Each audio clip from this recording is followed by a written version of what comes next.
नमस्कार दोस्तों, स्वागत करता हूं आप सभी का। और आज आपको नोएडा के एक ऐसे युवा से मिलवाएंगे जिनका पूरे एनसीआर के अंदर काफ़ी क्रेज़ माना जाता है और युवा इनको बढ़ चढ़ कर काफ़ी पसंद भी कर रहे हैं, राजनीति में अपना भविष्य तलाश रहे हैं। हमारे साथ कपिल गुर्जर जी हैं। कपिल जी, बहुत स्वागत करता हूं बीजीटी न्यूज़ पर मैं आपका। धन्यवाद।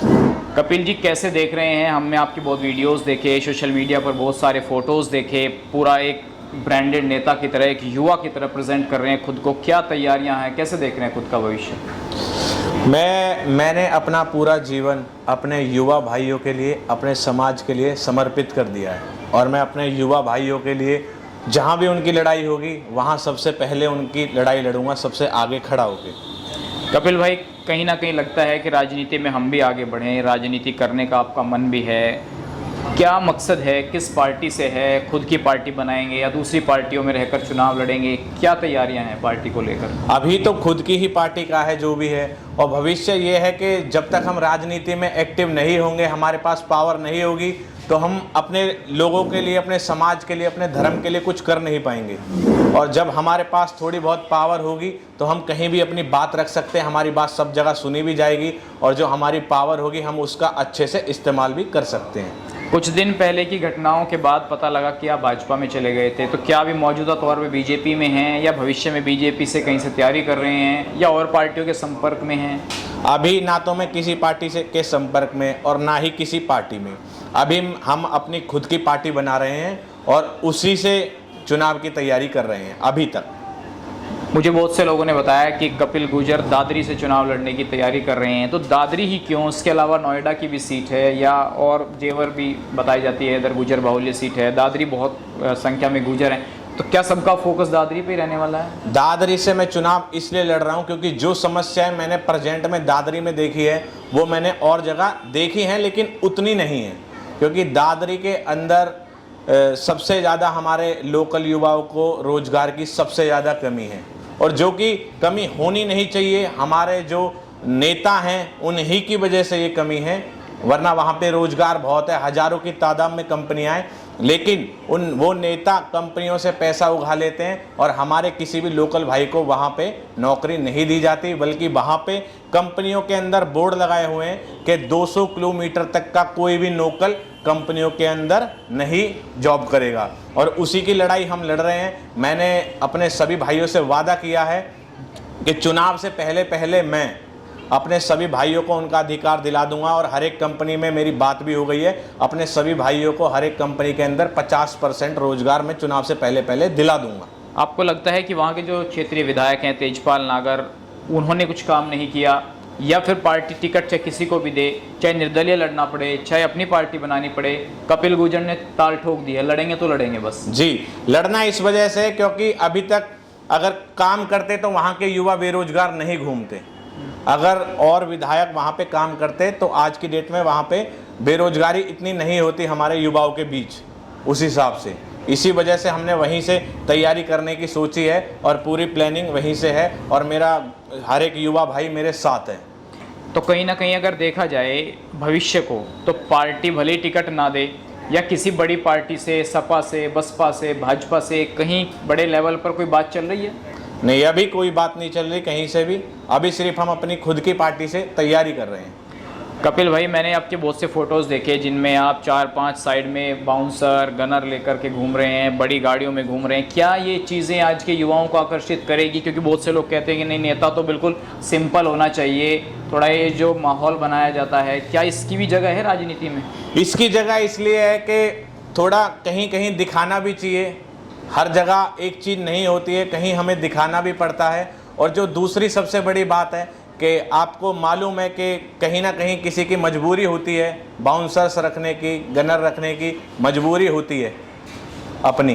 तो सबको पता ही है, बताने की ज़रूरत नहीं है कि मेरी क्या मजबूरी है रखने की, सबको पता है, बताने की कोई ज़रूरत नहीं है, इस वजह से रखने पड़ते हैं। चलिए मौजूदा दौर की राजनीति की बात करते हैं। अभी हाल ही में दादरी के अंदर एक बड़ी पंचायत हुई, किस तरीके से उस गुर्जर शब्द को हटाया गया, ये सब चीज़ें आपकी नॉलेज में होंगी जी। क्या लगता है कि कौन वो लोग थे जिन्होंने हटाई, और क्या अब विपक्ष कहीं ना कहीं इस पर पूरी सियासत हो रही है? क्योंकि कल वो नाम सही से ठीक कर दिया गया, अब आगे बात होनी चाहिए इस पर या नहीं होनी चाहिए? अब देखो, जब अपमान सबके सामने हुआ दुनिया भर की वहाँ मीडिया थी, मुख्यमंत्री जी वहाँ आए हुए थे, तो पूरे देश की नज़र वहाँ पे थी, सभी युवाओं की नज़र वहाँ पे थी। वहाँ पे सबके सामने गुर्जर समाज का अपमान हुआ, तो सम्मान भी तो सबके सामने ही मिलना चाहिए। हम तो ये कहना चाहते हैं कि योगी जी फिर से आए और गुर्जर सम्राट मिहिर भोज लिखी हुई मूर्ति का अनावरण करें, और अगर वो नहीं आ सकते तो अपने ट्विटर पे लिख के डाल दे कि गुर्जर सम्राट मिहिर भोज जी की मूर्ति का अनावरण फिर से हो रहा है, और गुर्जर सम्राट मिहिर भोज जी का नाम लिख दें, हम उसमें भी समझ जाएंगे, मान जाएंगे। नहीं, सत्ता पक्ष के लोगों का ये कहना है ना कि भाई जब गुर्जर लिख दिया, सब कुछ ठीक हो गया, 10 दिन का टाइम दिया था, तो उस पर विवाद नहीं होना चाहिए, अब तो बात खत्म कर देनी चाहिए। विवाद तो नहीं होना चाहिए, लेकिन आप ये भी तो देखो ना, पूरी दुनिया के सामने अपमान हुआ और 2 आदमी वहां पे जाके फिर उसी नाम को लगा दे, तो उसमें सम्मान भी तो नहीं है ना हमारा, क्योंकि अपमान तो सबके सामने हुआ है, तो कम से कम जो थोड़ा बहुत सम्मान है वो भी तो हमें सबके सामने मिलना चाहिए ना।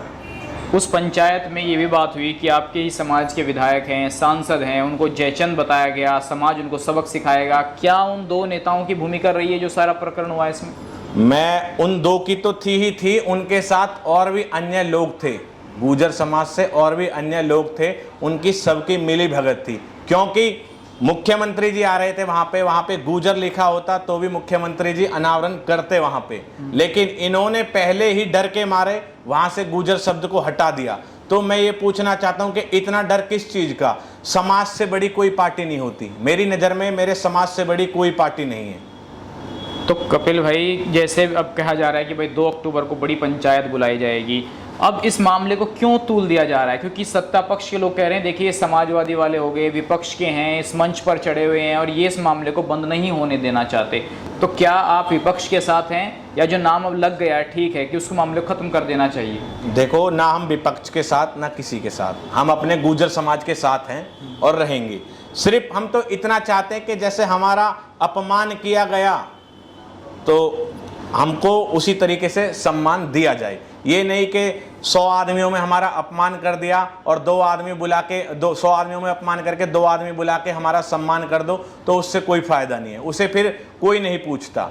100 आदमियों में अपमान किया है तो 100 आदमियों में हमें सम्मान मिलना चाहिए, मेरा सिर्फ इतना कहना है। और हम ये भी नहीं कह रहे कि योगी जी यहाँ पे आए, नहीं आ सकते तो ट्विटर से ट्वीट डालने में कितना टाइम लगता है? मात्र 1 मिनट लगता है, 1 मिनट के अंदर लिख के डाल दें, हमें उससे फिर कोई दिक्कत नहीं है। अब कल वो प्लेट बदल दी गई, गंगा जल से उसको जो है स्नान कराया गया, मिहिर भोज जी की जो वहाँ इमारत बनी हुई है, उसको क्या लगता है आपको कि गंगा जल से साफ करना, क्या योगी जी के हाथ लगाने से इतनी अपवित्र हो गई वो? ये तो जी विपक्ष अपने आप कुछ ना कुछ करता है, क्योंकि मूर्ति कभी अपवित्र नहीं हो सकती, मूर्तियां राजा महाराजाओं की कभी भी अपवित्र नहीं हो सकती। ये उनकी गलती है जो गंगा जल से उन्होंने मूर्ति की सफाई की, क्योंकि मूर्ति हमेशा पवित्र रहती है, वो हमारे राजा महाराजा हैं, वो पवित्र थे, पवित्र हैं और पवित्र रहेंगे। ये जो अलग पार्टियां होती है, ये अपनी राजनीति भी सीखना चाहती है उनके साथ साथ। आपको लगता है कि योगी जी जो है, योगी जी की अगर बात की जाए, क्या योगी जी एक अच्छे मुख्यमंत्री के तौर पर साबित हुए हैं उत्तर प्रदेश के अंदर, या कुछ चीज़ें हैं जिन पर ध्यान रखना चाहिए था? है कुछ चीज़ें जिन पे ध्यान रखना चाहिए। किसानों का मुद्दा है या और मुद्दा? काफ़ी मुद्दे, किसानों का भी मुद्दा है और भी अलग मुद्दे हैं, काफ़ी मुद्दे अभी। 1-2 सवाल और। अब ये बताइए कि क्या कपिल गुर्जर सिर्फ दादरी तक सीमित रहेंगे, या जो गुर्जर बेल्ट कही जाती है आपकी मेरठ, मुजफ्फरनगर, सहारनपुर तक, क्या वहाँ पर भी प्रचार प्रसार होगा, युवाओं से बात की जाएगी? सभी जगह के युवा मेरे साथ है, पूरा गुर्जर समाज मेरे साथ है, पूरा हिंदू समाज भी मेरे साथ है, और हम ना कि सिर्फ दादरी से बल्कि पूरे उत्तर प्रदेश से चुनाव लड़ेंगे। उसके बाद राजस्थान, दिल्ली, हरियाणा, हर जगह से जहाँ जहाँ भी हम लोग हैं, हर जगह से जाके चुनाव लड़ेंगे और लोगों को जागरूक करेंगे और अपने आप से जोड़ेंगे, अपनी पार्टी से जोड़ेंगे। चलिए, बहुत धन्यवाद कपिल भाई हमसे बात करने के लिए। तो कपिल गुर्जर का मानना है कि युवाओं को पार्टी से जोड़ा जाएगा, अब देखना होगा भविष्य में ये कितने इसमें सफल हो पाते हैं। फिलहाल इस वीडियो में बस इतना। इस खबर को अगर आप फेसबुक पर देख रहे हैं तो हमारे फेसबुक पेज को लाइक और फॉलो जरूर कीजिए, और अगर आप यूट्यूब पर देख रहे हैं तो हमारे चैनल को यूट्यूब पर जाकर अभी सब्सक्राइब कीजिए।